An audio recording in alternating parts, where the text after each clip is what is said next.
afternoon and welcome to Anna's Sunday Live on Facebook. So I like to jump on here every Sunday and just hang out with you guys. Just check out what's going on in the world and what's important in your world. And if you have any questions, you want to share anything, or if you want to ask anything, or if you just want to hang out with me. And that's why I've created these Sunday Lives, and they can go on sometimes 10 minutes, sometimes 15 minutes, depends on who's on and which questions you have and what you want to talk about. But the question that I wanted to ask today was, what does it take for us to change our life? And I mean, I know this is a big question. It's not a small one. It's massive. Now, here's what I know about humans. So, hi, Michael. Welcome on board. Here's what I know about human beings.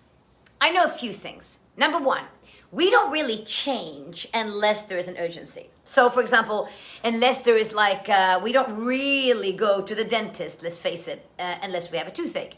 We don't really take action unless we really feel like we need to get out of something. Now, that's what I know for sure happens with human beings. That's number one. Number two, when we get to the end of a year, like we're doing right now, our brain wants to conclude things so that we can start new things, which is why I think that this is a great opportunity to talk about what does it take for you to change your life. Now, those of you that know me, you know that I think that New Year's resolutions are bullshit and crap, because we try and change our life because we're sick and tired of something. We make a conscious choice of changing our life, but then we don't understand how change actually works. Change does not work by making a decision only. Change does not work by making only a decision. We can be really tired of something. We're like, fuck this, I'm not going to do this anymore, I'm done. And then we're like, this is it, I'm going to start doing this. And then we think that we've made a decision, which means we think we're going to take action, but we don't. So we make a decision, we feel powerful, we don't take action. Why don't we take action? Well, the reason we don't take action is because we don't have a strategy in place. And this is what most people don't understand. It's not enough to make a decision. So what's it going to take for you to change your life? Well, first of all, it goes in 3 stages. Decision needs to be made. So we know that. That's the foundation. You can't change your life or transform your life or make something new out of your life unless you make a decision. I mean, it has to come from somewhere, right? So if we only make a decision once we are in massive pain, i.e. I need to have a really bad tooth in order for me to go to the dentist, I don't go to the dentist beforehand just to check out if my teeth are okay, so I don't get the infected tooth. No, I go when there is pain, right? So number one, you need to make a decision, okay? And number two, and by the way, the decision needs to be connected with your heart. And you know that. If you make a decision that's conscious, but it's not based on an emotional attachment, you will never change. Never. Because the gateway to changing your identity and changing anything in your life is combining mind with your heart. Mind and heart connection, that's when we move. Otherwise, we won't move. So we first make a decision. This is what I'm going to do. Then we take action, right? Step number 2, we take action. We do something. So I make a decision. I'm going to stop doing this, and then I take one action step. Then we think that that's it, but it's not. The third step, which is the most important step, and where most people fail, and that's why your life kind of looks the same, and you haven't stopped or started the things that you wanted to, and you kind of go looking back at 2020, I should have done that.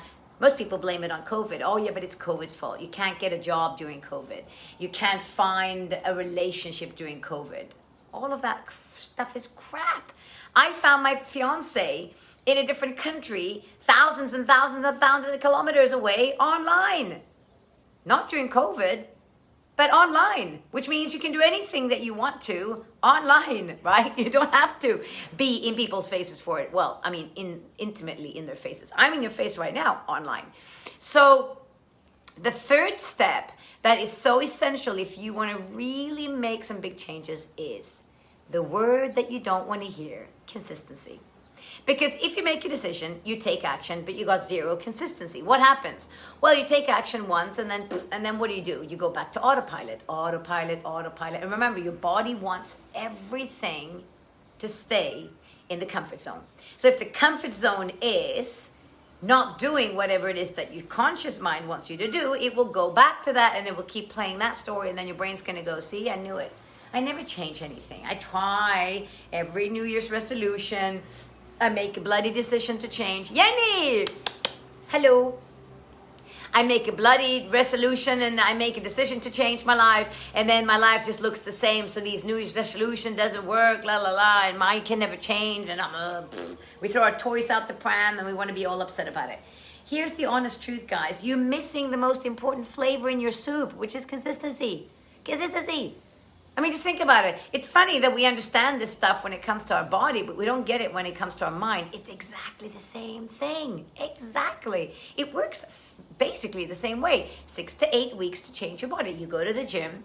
It's not enough to make a decision and go there once, right?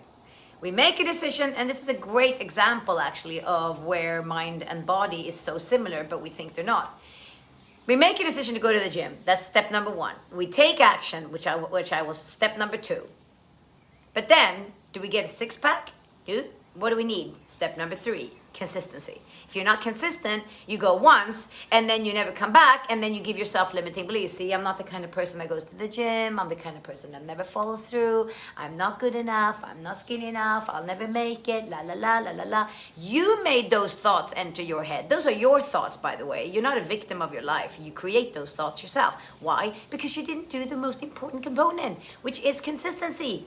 You need to keep coming back to the gym every week, 6 to 8 weeks. What happens? You start losing weight. You start building muscle mass. Now, if I tell you this right now, you'll be sitting there going, yeah, no, that's so logic. Of course, that's exactly how it works. So if I tell you it's the same thing with mindset, do you get it? Do you get it? I want to stop being so arrogant. Okay, great. So what do you need to do? I make a decision. I want to stop being arrogant. Okay, great. What do you want to do instead? Well, I want to start becoming more humble. Great. So what's the action? Well, next time I meet somebody and my brain wants to say something arrogant, I think about what I'm grateful for, and then I say something nice. Perfect. Great. Do it once, then what happens? Your brain goes unconscious into comfort zone. What's your comfort zone? Well, it's the autopilot, the one that wants to be arrogant. Okay, so then you go back to being arrogant. The third person comes along, you say something, and then you go, see, I'll never change. And then you'll stop. This is what we do all the time. What if you did consistency after that and you made an action plan? And I'm talking about having strategies and action plans in place. This is what I do. I work with this with my clients all the time. That's why they hire me, to hold them accountable. Are you following your plan? Are you standing guard of your mind? Are you every day saying to myself, I refuse to be my autopilot. I want to become a humble person. I got to train my brain. Your brain is trainable until the day you're in the grave. It doesn't stop because you turn 50 or, oh, I'm too old now to change because I'm 75. I can't change. Bullshit. You still have a brain that can think. What are you talking about? You can change any time in your life, any day, any time, any moment. So when is the right time to transform your life? Well, you tell me. When is the right time to change? When is the right time to say, you know what? I've had enough. It's time for me to step into my greatness. Well, what I think is at the end of the year, our brain wants to do a summary, right? So your brain wants to go 2020. A lot of people say 2020 was bullshit. I don't believe that. I think 2020 was one of the best years ever had. Well, not only because my business increased with 40%, but that's because I made a conscious decision to thrive during 2020. I could have also not thrived because I was doing webinars. I was doing live presentations and MC gigs and speaking gigs and retreats and face-to-face coaching sessions. All of that was live. All of that was gone, right? So I could suffer, but I've made a decision to thrive. So I found alternative lateral ways of thinking.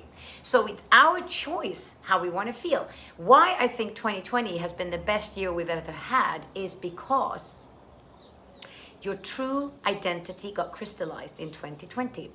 If you are a positive person, no matter what happens in the world, you're still going to look what's good about this. If you're a negative person, which most people are, not because they're bad people, just because they haven't thought about the fact that they can also be positive. They just go with what's there. And we are always, our brain, as we know, autopilot is always looking for what's going wrong, i.e. our autopilot as a human race is always looking for the bad things. So unless you retrain your brain to looking for the good things and that everything is going my way, you will go into the bad things, which means COVID happens and your brain wants to make that bad.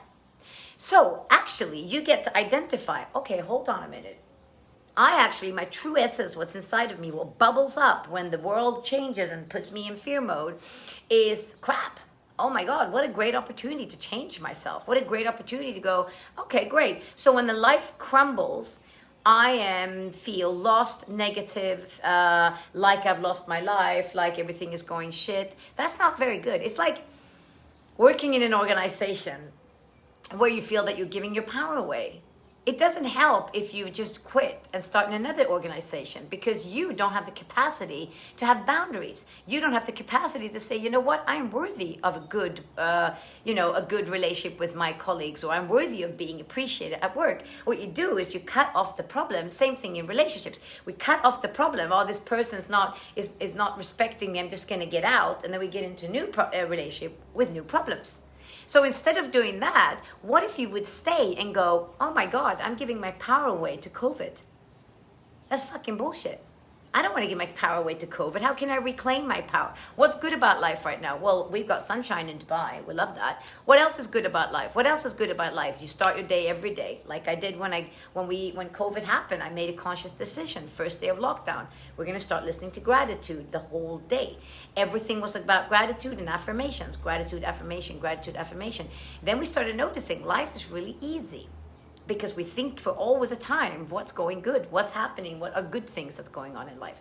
So I just want you to understand that your reality comes from you. And if you want to make a conscious choice to leave 2020 on a high, because remember, we never want to leave on a low. If you leave on a low, you will have a brain that's saying 2020 was bullshit. So try leaving 2020 on a high and then elevating yourself to another level in 2021, going, you know what, I'm going to vibrate up here next. Hey, hi Sandra, thank you so much. Yep, it's short. Thank you. I'm going to become more, love more, expand more, contribute more in 2021. But how do I want to leave 2020? What emotion do I want to have? I want to have the emotions of, I'm so grateful that I'm still here. A lot of people have lost their lives. I'm so grateful that, I have the capacity now to go upwards and expand more, whatever it is. So you make a conscious choice how you want to leave 2020. And what is your plan for 2021? Have you made a vision of what you want?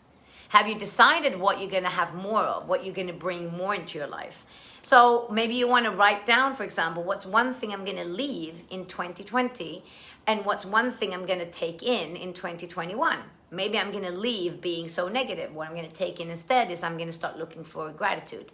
And then you go, that's the decision I'm going to make. The action step is I put a strategy into place. How am I going to make that work? Well, I know that my brain wants to be in autopilot, so I need to have a strategy where every hour my alarm goes off, I think about something positive, think about something grateful, boom, boom, boom.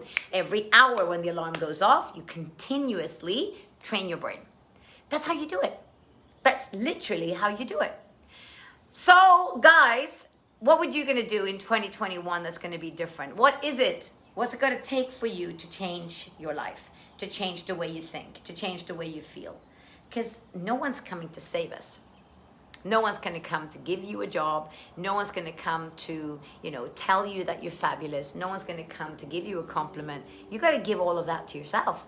All of the stuff you're looking for in the external world, you got to give all of that to yourself. And think about it right now. If you're watching this video right now and you don't have a job, are you employable? Are you employable? Are you the kind of person that people want to employ? I.e., are you looking for possibilities? I'm excited, I'm hungry, I'm ready. Or are you looking for what's bad? Same if you're single. Are you shaggable? Are you somebody that somebody want to have a relationship with? Or are you negative, complaining about how bad it is and there's no good people out there and I'll never meet someone? See, you've got to be thinking about things like that. Because we get so caught up in our own ego world that we forget the impact we have on other people. Margareta, nice to see you also. God, a long time ago since I saw you, girl. Very long time. So I just want to leave you with this. What are they? Let's recap the way you're going to change your life permanently. Number one, make a massive decision. Massive, not just, yeah, maybe I'll do it. We'll see. It depends, because it's Christmas now and yeah, I don't know. No, make a massive decision, take massive action, and then have a strategy in place. And if you need help with strategies or, creating new habits and new rituals and new routines, you call me, I will help you out with that. Have a strategy in place that you adapt into your life. Do it at least for 8 weeks every day, not every other day. every day. And then you tell me how different your life is. Because I'm telling you something right now, there's a whole new world waiting for you out there. And the only thing that's holding you back is you. So guys, go out, have a magnificent week. Get in contact with me if you need me. And thank you so much for hanging with me today. And if you want me to talk about something special on the next week's live, please email me, write to me, text me, WhatsApp me. I don't know, write to me on Instagram, here on Facebook, so that I can bring your topic to the live next time. But until then, have a beautiful day and look after yourself.